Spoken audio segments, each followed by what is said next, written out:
we wanted to specifically look at environmental factors. What has happened in the last decade or two that did not happen in our parents' generation? And so, two things that I'd love to at least discuss is one, we are drinking from plastic water bottles. We are eating from plastic food containers.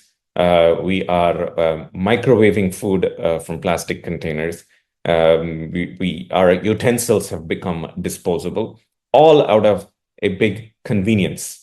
We just refuse to use a non-disposable stuff, and we've resorted to microplastics for convenience reasons. And I think anytime society has advanced for the true purposes of convenience without looking at underlying safety issues or what impacts does it have on our human body, I think we put ourselves out there and risk potentially having adverse effects. So in my research, we said, what could microplastics, these are very small fragments of plastics and chemicals within plastics that can be found within tissues.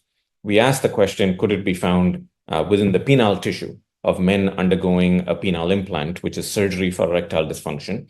And does it last in them a lot longer than we expect it to? And so interestingly, in about 4 out of 5 men that we sampled penile muscle tissue, we found various microplastics of all sizes present in them. And these are guys that are suffering from erectile dysfunction. I think the message there is that I don't think microplastics are causing erectile dysfunction. I don't want our listeners to take off the message, oh my gosh, this is going to cause. But I think the fact that we even find foreign substances, i.e. microplastics, in the penile tissue long after we either used it or didn't use it, I think is alarming because we are not supposed to be finding these particles and microplastics within the penile tissue. A whole group of researchers from Nebraska about sometime in the summer of 2024 actually found microplastics within the testis. We're going to quickly get to the brain, which is Josh's primary interest. It's not supposed to be in the testis because the God designed 2 barriers in the human body for 2 organs and 2 organs only. Number one. Question. Sorry. Yeah. What was the name of that research post? Sorry. Delaware. Sorry. Detroit. You just said the researchers at university. Sorry. Nebraska. Right. Nebraska. Yes. Yes. Okay. I'm just taking notes as you're speaking as well. Got it. Could you tell me a bit about kind of the ages of the people who you've tested with their testes and the microplastics, and also when you say microplastics, what does that mean? Is it like is it your normal kind of plastics that are like carbohydrate chains, and how do they interact with the body's kind of natural biological chemistry? No problem. So when you mean the word microplastics, these are obviously things that plastic fragments that cannot be seen with the naked eye.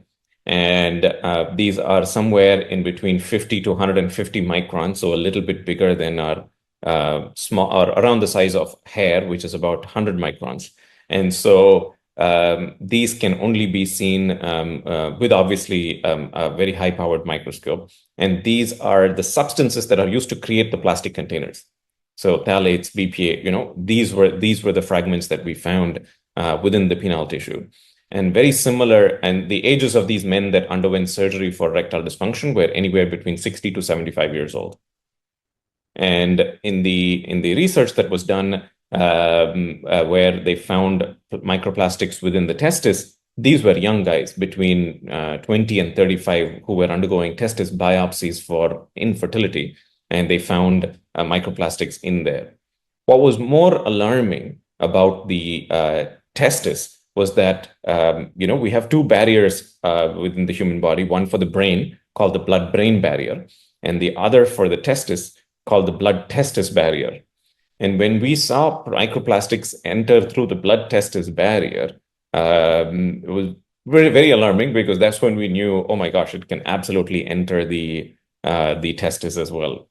And so research quickly after that went to the brain. And I think now there are human studies in the brain showing that microplastics can be present in the human brain.